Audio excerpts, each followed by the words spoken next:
Hi guys, and welcome to a new video on Bite2Geek. Today I'm going to be following up on my Eufy wireless doorbell unboxing and overview video that I did a little while back. Check out the link above if you've not already watched that video, but it does give you a bit of a breakdown of what you get in the box, so it's probably worth watching before you watch all of this video. I'm going to be looking at what this battery powered doorbell has been like, what it's been like to live with over the last couple of months, and any issues that I've experienced with it, what the video quality's been like, and most importantly for a battery doorbell, what the battery life has been like. So installation of the doorbell was a breeze. Simply drill a couple of holes in the wall, push in some wall plugs and screw on the backplate. It was as simple as that. I've got the doorbell against the wall, so it's front on. I'm not using the angle bracket that came with the doorbell, so you actually get two sets of screws in the box with this, a shorter and a longer set of screws. So obviously I'm using the shorter ones, but if you're going to fix the backplate that gives you an angled view, then you should use the longer screws that are provided. Once the bracket's on, then it's just a case of clicking the doorbell into place, and that's it. Obviously, if you're hardwiring the doorbell, then you'll need to attach the wires to the back of it, to the terminal on the back, and you do that before you put it into place, and obviously connect it onto the main wiring then that you've got for your doorbell wires. You then download the Eufy security app onto your phone or your tablet, whatever you're going to use, set yourself up an account, and then just start the process of adding the doorbell and the base station to the app. And you just do that, you just scan a QR code and it appears in the app. It's a really quick and pain-free process. One thing that I would say, and one thing to note, is that the base station needs to be connected to your router via an Ethernet cable, and you do actually get that supplied. Originally when I got this, I thought that you could only have the base station connected via cable, and that it would require that all the time. However, that's only during the initial setup process, which is great. So if you've got good Wi-Fi, then once everything is up and running, you can just switch it to Wi-Fi and locate the base station wherever you like, as long as it's within range of the doorbell, and obviously your Wi-Fi range as well. I have to say, the doorbell looks really good. It looks really smart once it's in place.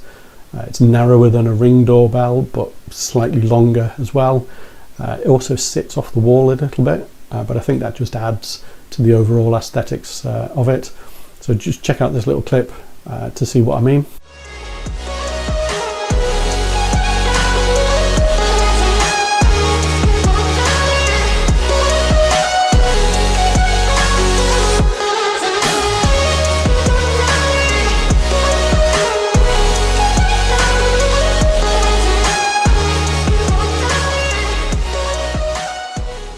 So having used it for the last couple of months, I want to talk to you about a few of the things that I found about the doorbell.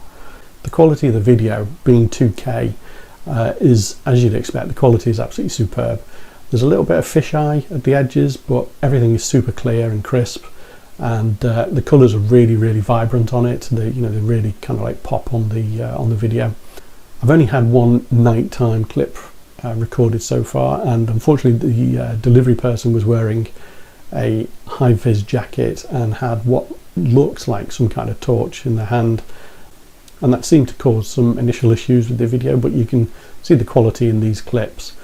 The audio quality is really good too, but I think on a busy road you might need to turn it up to max so that you're heard on the doorbell. So I found motion detection to be really good. You can set zones like with other cameras and doorbells where you want the detection to work. And in this clip you can see that the person has been picked up by the camera right at the edge of the driveway. So this was on level 4 out of 5 in terms of sensitivity, so reasonably high, and when I've reduced that down to 3 or 2, then it's pretty much comparable with what my Blink XT2 camera is picking up at its higher setting. So that's roughly when somebody's halfway towards the front door. I found notifications to be, on the whole, almost instant, and the ability to live view is a great option. Notifications can include images on them as well, so you don't always have to go into live view to see who's at the door. So that's quite good, but you can configure what you get on the notification, which is really nice. Occasionally there has been a slight delay with them coming through, and I'm not sure yet what's causing that. As really, the doorbell and the base station are well within range of each other, and the Wi-Fi as well. It's got a good strong signal, so I reckon it's probably 1 in every 50 or so notifications that this happens, so it's not like it's doing it all the time. So another nice feature really to do with notifications is that I have the doorbell linked to my Amazon Alexa via the Eufy skill, and when somebody rings the doorbell, it also rings on the Echo and says that somebody is at the door.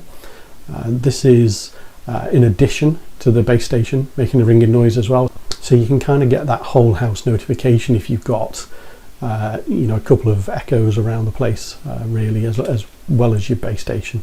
So talking of which, you can configure the ringtone and the volume on the base station, so you're not just getting a basic ding dong. You can see in this clip here there's a number of different options that you've got there, pretty much like a normal doorbell really. So that's kind of nice to have as well. One of the things I've noticed with the Eufy doorbell is the level of support that it seems to be getting from Eufy.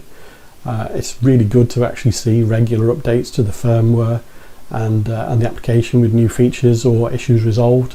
They seem to be quite responsive to user feedback on things like this. Obviously, there are issues that they're trying to resolve as they go along, but there are also these new features that are going in, so that's really nice. However, one thing that I have noticed is occasionally the base station goes offline, and that makes the doorbell unusable for that short period of time. This tends to happen when there seems to be some kind of glitch with the Eufy servers, from what I've read. They've been working really hard to try and resolve these issues, and it did happen a number of times when I first bought the doorbell, which was a little bit concerning, I have to admit. And even on one occasion I had to pull the power from the base station in order to get the whole thing back online, but that hasn't happened since, and overall it does seem to have settled down. I'm not sure whether some of these are tied into when it's doing firmware updates as well, so that might just be part of the process that I'm not aware of yet. So next to the battery life, and this is the biggie really, this is one of the reasons why you buy this type of kit. So I've been running off a battery since I bought this. There is an option to hardwire, however that's not something I'm able to do at the moment, so running off battery is the only option for me. First off, having a fixed battery is a pain. Eufy, if you're listening to this video, I'm saying it right now, the next version of this doorbell needs to have a removable battery, please. The battery charge is really fast anyway, so it goes from 5% to 100% in about an hour or so, but it would have really been nice to have had the option to have a backup battery available that you could just simply plug in whilst you're charging the main battery up. I guess the saving grace here is that, at least with the doorbell removed, nobody's going to be trying to ring a doorbell with a dead battery. To get the fastest charge as well, it's worth noting that you should plug this into the back of the base station, which has a USB port. You can do it via a regular plug, but it's supposed to be significantly quicker via the base station.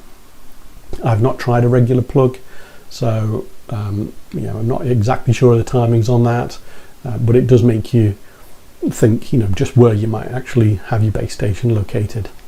So for the first month of ownership, I had this in what I call the all bells and whistles mode. So that's things like motion detection on, LED button, etc. And my house faces onto a busy-ish road, both in terms of traffic and people occasionally walking past. You can see in this screenshot from the app what effect that has had on the doorbell battery. After 23 days, the battery was down to 7%. You can see how many detected events the AI has filtered out, and this has prevented a lot of false positive recordings, which is great as it doesn't clog up your storage. However, because you don't see those things in the recordings, I don't really know what's triggering that, and therefore I can't work out how to improve upon it. Also, I have the activity zone as such that it shouldn't be including things like traffic and people walking past, so I can only imagine either that the zone isn't 100% accurate, or it's the shadows and lights being cast into the zone that's causing the problem, in the same way that it does with the Blink XT2. After this initial period, I then tried tweaking the settings a little, turning a couple of features off and reducing the sensitivity, and as you can see, the result of this is in this screenshot. So after 22 days, the battery was down to 9%, so very little difference to before, really. In fact, I did actually have to check that I'd gone and made the changes in the app, because the values were so similar. You can also see how many detected events the AI has filtered out, which is less this time as well, so it's by about 1,000, which is, you know, a decent drop given the reduction in the settings, but still the battery lifespan is just a little bit disappointing, I'd say. I reckon the battery would last about a month in this kind of environment. Finally, I turned off the motion detection, and you can see the difference that has made in this screenshot. So after 27 days, it's used only 8% of the battery, and this has included some live views as well. So at this rate, that's almost 1 year's worth of battery life. This is extremely impressive going, and I think it'll be interesting to see if it maintains that rate as the colder weather starts to come in here in the UK.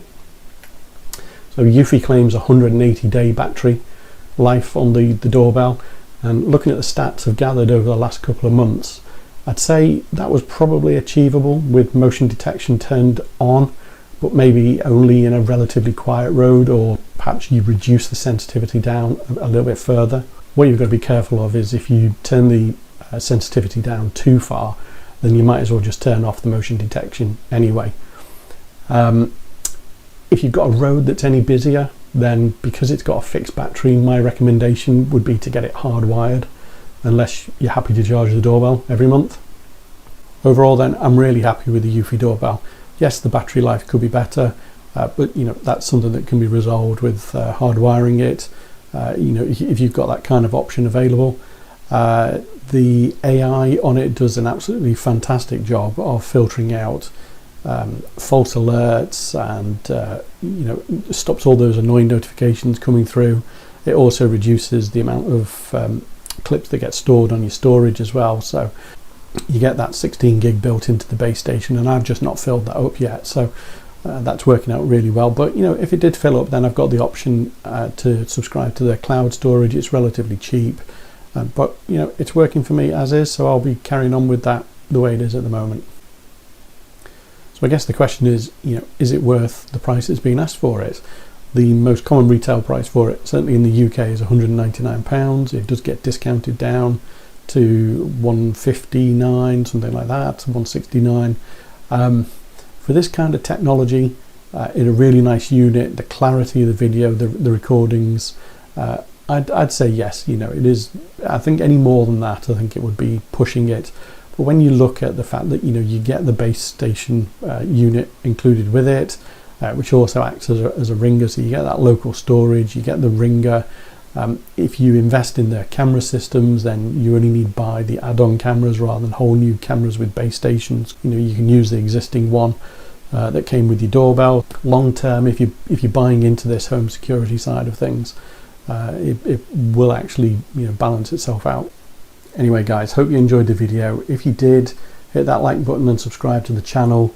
Any questions or comments, drop them down below and I'll try and answer them as quickly as possible for you. But thanks for watching, and I will see you in the next video. So bye for now.